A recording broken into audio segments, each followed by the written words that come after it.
ନମସ୍କାର। ଆପଣମାନଙ୍କୁ ମୋର ଏହି ୟୁଟ୍ୟୁବ୍ ଚ୍ୟାନେଲ୍ ମେଡ୍ ଇନ୍ ଓଡ଼ିଶାରେ ଅନେକ ଅନେକ ସ୍ୱାଗତ।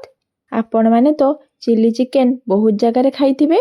ଆପଣମାନେ ଥରେ ଘରେ ନିଶ୍ଚୟ ଟ୍ରାଏ କରନ୍ତୁ ଫାଷ୍ଟଫୁଡ଼୍ ଭରି ଚିଲି ଚିକେନ୍ର ରେସିପି। ଆସନ୍ତୁ ଭିଡ଼ିଓଟିକୁ ଷ୍ଟାର୍ଟ କରିନେବା। ଚିଲି ଚିକେନ୍ର ରେସିପି ପାଇଁ ମୁଁ ଏଠି କିଛି ପିଆଜ ଏବଂ କ୍ୟାପ୍ସିକମ୍କୁ କାଟି ନେଇଛି ଏବଂ ସେଥିରେ ମୁଁ ନେଇଯାଇଛି କିଛି କଟା ରସୁଣ ଏବଂ କଟା ଅଦା ଏବଂ ସେଥିରେ 2ରୁ 3ଟି ଲଙ୍କା ନେଇଛି, କଞ୍ଚା ଲଙ୍କା। ଆପଣମାନେ ସେସବୁ ଆପଣଙ୍କ ହିସାବରେ ନେଇପାରିବେ।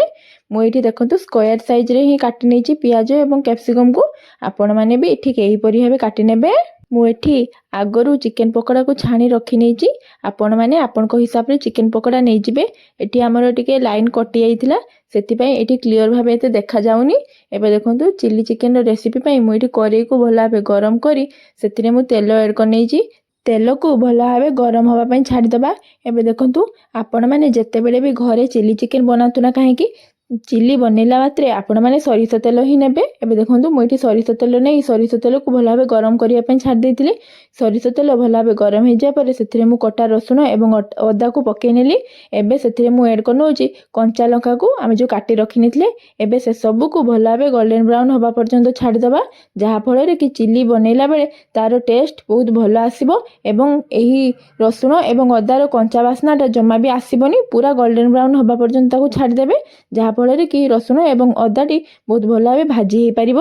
ରସୁଣ, ଅଦା ଏବଂ ଲଙ୍କା ଭଲ ଭାବେ ଗୋଲ୍ଡେନ୍ ବ୍ରାଉନ୍ ହେବା ପରେ ଏବେ ଆମେ ଯେଉଁ କାଟି ରଖିଥିଲେ ସ୍କୋୟାର ସାଇଜ୍ରେ ପିଆଜ ଏବଂ କ୍ୟାପ୍ସିକମ୍କୁ, ଏବେ ସେହି ପିଆଜ ଏବଂ କ୍ୟାପ୍ସିକମ୍କୁ ପକାଇ ନେବା ସେହି ରସୁଣ, ଅଦା ଏବଂ ଲଙ୍କା ସହିତ ତେଲରେ ବହୁତ ଭଲ ଭାବେ ଏପଟ ସେପଟ କରି ମିଶାଇ ନେବା, ଯାହାଫଳରେ କି ପିଆଜ ଏବଂ କ୍ୟାପ୍ସିକମ୍ ବହୁତ ଭଲ ଭାବେ ଭାଜି ହୋଇପାରିବ।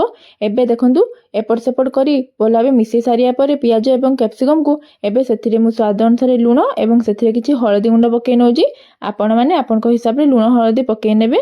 ଏବେ ଦେଖନ୍ତୁ ପିଆଜ ଏବଂ କ୍ୟାପ୍ସିକମ୍ରେ ପକାଇ ସାରିବା ପରେ ଲୁଣ ହଳଦୀ ତାକୁ ଏପଟ ସେପଟ କରି ଭଲ ଭାବେ ମିଶାଇ ନେବା, ଯାହାଫଳରେ କି ଲୁଣ ଏବଂ ହଳଦୀ ଭଲ ଭାବେ ପିଆଜ ଏବଂ କ୍ୟାପ୍ସିକମ୍ରେ ଲାଗି ହୋଇପାରିବ। ଏବେ ଦେଖନ୍ତୁ 2ରୁ 3 ମିନିଟ୍ ପରେ ପିଆଜ ଏବଂ କ୍ୟାପ୍ସିକମ୍କୁ ଭଲ ଭାବେ ଭାଜି ହୋଇଯିବା ପରେ ଏବେ ଦେଖନ୍ତୁ ଟିକେ ଟିକେ ତା'ର କଲର୍ ଗୋଲ୍ଡେନ୍ ବ୍ରାଉନ୍ ହେବାକୁ ଲାଗିଲାଣି। ଏବେ ଦେଖିପାରୁଥିବେ ପିଆଜ ଏବଂ କ୍ୟାପ୍ସିକମ୍ ଟିକେ ବି ସିଝିବାକୁ ବି ଲାଗିଲାଣି। ତାକୁ ମୁଁ ଆଉ 1 ମିନିଟ୍ ପର୍ଯ୍ୟନ୍ତ ଏପଟ ସେପଟ କରି ଭଲ ଭାବେ ଲେଉଟାଇ ନେଉଛି, ଯାହାଫଳରେ କି ପିଆଜ ଏବଂ କ୍ୟାପ୍ସିକମ୍ ବହୁତ ଭଲ ଭାବେ ଭାଜି ହୋଇପାରିବ। ଏବେ ଦେଖନ୍ତୁ 1 ମିନିଟ୍ ପରେ ପିଆଜ ଏବଂ କ୍ୟାପ୍ସିକମ୍ ବହୁତ ଭଲ ଭାବେ ଭଜା ହୋଇଗଲାଣି ଆଉ ତା'ର କଲର୍ ବି ଆପଣମାନେ ଦେଖିପାରୁଥିବେ। ଏବେ ଦେଖନ୍ତୁ ପିଆଜ କ୍ୟାପ୍ସିକମ୍ ଭଲ ଭାବେ ଭଜା ହୋଇଯିବା ପରେ ଏବେ ସେଥିରେ ମୁଁ ଆଡ଼୍ କରିନେଲି ସୋୟା ସସ୍। ଏବେ ସେଇ ସୋୟା ସସ୍କୁ ପକାଇ ନେଲି, ବହୁତ ଭଲ ଭାବେ ମିଶାଇ ନେଲି ପିଆଜ ଏବଂ କ୍ୟାପ୍ସିକମ୍ ସହିତ, ଯାହାଫଳରେ କି ପୁରା ମାର୍କେଟର ଫାଷ୍ଟଫୁଡ଼୍ ପରି ହିଁ ଚିଲି ଚିକେନ୍ର ଟେଷ୍ଟ ଆସିବ। ଏବେ ଦେଖନ୍ତୁ ପକାଇ ସାରିବା ପରେ ସୋୟା ସସ୍କୁ ଏବେ ମୁଁ ସେଥିରେ କର୍ଣ୍ଣଫ୍ଲାୱାର ପାଣି ଟିକେ ପକାଇ ନେଲି, ଯାହାଫଳରେ କି ତା'ର କଲର୍ ବି ବହୁତ ଭଲ ଆସିବ, ତା'ର ଟେଷ୍ଟ ବି ବହୁତ ଭଲ ଆସିବ। ଏବେ ଦେଖନ୍ତୁ ସେ କର୍ଣ୍ଣଫ୍ଲାୱାରକୁ ପାଣି ସହିତ ମିଶାଇ ଏବେ ଏହି ପିଆଜ ଏବଂ କ୍ୟାପ୍ସିକମ୍ ସହିତ ଭଲ ଭାବେ ମିଶାଇ ନେବା, ଯାହାଫଳରେ କି ଟିକେ ଗ୍ରେଭି ଭଳିଆ ବି ଲାଗିବ ଆଉ ତା'ର ଟେଷ୍ଟ ବି ବହୁତ ଭଲ ଆସିବ। କର୍ଣ୍ଣଫ୍ଲାୱାର ପାଣି ଦେଇ ସାରିବା ପରେ ପିଆଜ କ୍ୟାପ୍ସିକମ୍ ସହିତ ଏବେ ସେଥିରେ ମୁଁ କିଛି ନର୍ମାଲ୍ ପାଣି ଦେଇଦେଲି। ଏବେ ତାକୁ ଏପଟ ସେପଟ କରି ଭଲ ଭାବେ ମିଶାଇ ନେଉଛି। ଏବେ ଦେଖିପାରୁଥିବେ ସେଇ ପାଣିଟି ଟିକେ ଟିକେ ଫୁଟି ହୋଇଯିବା ପରେ ଏବେ ସେଥିରେ ମୁଁ କିଛି ଆଡ଼୍ କରିନେଲି ଫୁଡ଼୍ କଲର୍, ଯାହାଫଳରେ କି ମାର୍କେଟ ପରି ହିଁ ତା'ର କଲର୍ ଆସିବ ଆଉ ତା'ର ଟେଷ୍ଟ ବି ବହୁତ ଭଲ ଆସିବ। ଆପଣମାନେ ଚାହିଁଲେ ଫୁଡ଼୍ କଲର୍ ଦେବେ, ନହେଲେ ତାକୁ ସ୍କିପ୍ ବି କରିପାରିବେ।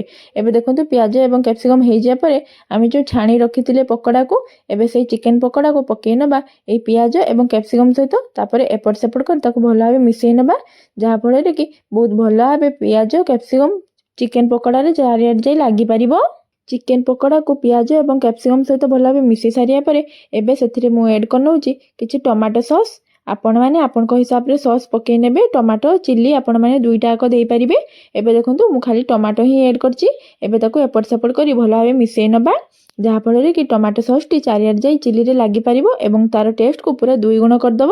ଏବେ ଦେଖନ୍ତୁ ଆମର ପରଫେକ୍ଟ ଭାବେ ବନିଯାଇଛି ମାର୍କେଟ ପରି ଚିଲି ଚିକେନ୍ର ରେସିପି। ମୁଁ ତାକୁ ଗୋଟେ ପ୍ଲେଟ୍କୁ ସର୍ଭ କରିନେଉଛି। ତା ଭିତରେ ଆମର ଏଠି ଲାଇନ୍ ବି ପଳେଇ ଆସିଛି। ଆପଣମାନେ ତ ଭିଡ଼ିଓରୁ ଦେଖିପାରୁଥିବେ କେତେ ଗର୍ଜିୟସ୍ ଦେଖାହେଉଛି ଏହି ଚିଲି ଚିକେନ୍ର ରେସିପିଟି। ଆପଣମାନେ ବି ଥରେ ନିଶ୍ଚୟ ଘରେ ଟ୍ରାଏ କରନ୍ତୁ ଏହିପରି ଭାବେ ମାର୍କେଟ ପରି ଚିଲି ଚିକେନ୍ର ରେସିପି। ତା'ର ଟେଷ୍ଟ ପୁରା ମାର୍କେଟ ପରି ହିଁ ଆସିବ। ଆପଣମାନେ ଥରେ ଏହିପରି ଭାବେ ଘରେ ନିଶ୍ଚୟ ଟ୍ରାଏ କରନ୍ତୁ ଚିଲି ଚିକେନ୍ର ରେସିପି। ମାର୍କେଟରୁ ଖାଇବା ପୁରାପୁରି ଆପଣମାନେ ଭୁଲିଯିବେ ଏହି ଚିଲି ଚିକେନ୍କୁ ଥରେ ଖାଇସାରିଲା ପରେ। ଆପଣମାନେ ଥରେ ନିଶ୍ଚୟ ଟ୍ରାଏ କରନ୍ତୁ, ଆପଣମାନେ ଖାଆନ୍ତୁ ଆଉ ଆପଣଙ୍କ ଘରେ ସମସ୍ତଙ୍କୁ ଖୁଆନ୍ତୁ। ତାର ଟେଷ୍ଟ କେମିତି ଆସୁଛି କମେଣ୍ଟ ମାଧ୍ୟମରେ ନିଶ୍ଚୟ ଜଣାଇବେ। ମୋର ଯଦି ଏହି ଭିଡ଼ିଓ ଆପଣମାନଙ୍କୁ ଭଲ ଲାଗିଥାଏ ତେବେ ଲାଇକ୍, ସେୟାର, ସବସ୍କ୍ରାଇବ୍ ନିଶ୍ଚୟ କରନ୍ତୁ। ସବସ୍କ୍ରାଇବ୍ କରିସାରିଲା ପରେ ପାଖରେ ଥିବା ବେଲ୍ ଆଇକନ୍କୁ ଦବାଇ ଅଲ୍ ନୋଟିଫିକେସନ୍ ଉପରେ କ୍ଲିକ୍ କରିଦିଅନ୍ତୁ। ମୋର ଯେତିକ ବି ନୂଆ ନୂଆ ରେସିପି ଭିଡ଼ିଓ ଆସିବ ସର୍ବପ୍ରଥମେ ଆପଣମାନଙ୍କ ପାଖରେ ପହଞ୍ଚି ପାରିବ। ଆପଣମାନେ ବି ଥରେ ଏହିପରି ଭାବେ ଘରେ ନିଶ୍ଚୟ ଟ୍ରାଏ କରନ୍ତୁ ଚିଲି ଚିକେନର ରେସିପି। ପୁଣି ଦେଖା ହେବ ନେକ୍ସଟ ଭିଡ଼ିଓରେ। ରହୁଛି, ନମସ୍କାର, ଜୟ ଜଗନ୍ନାଥ।